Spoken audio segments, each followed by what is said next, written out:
दावगालांदो हान्थिलांदो जों बयबो खौसे जाना उन्दै गेदेर बोराय बेन्थ जांख्रिथायनि फोथाराव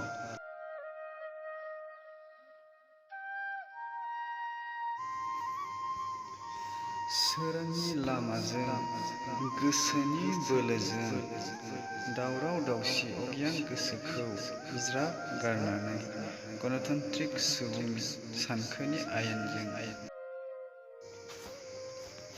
जुजिलांदिनि होसोलांदिनि जोंनि थांखिसिम सोरांनि लामाजों गोजोननि लामाजों हारिनि सिनायथिखौ बुहुमाव गोसारहोदिनि दिनैनि भिडिअ'आ एसेनोसै। गोजोन्थों।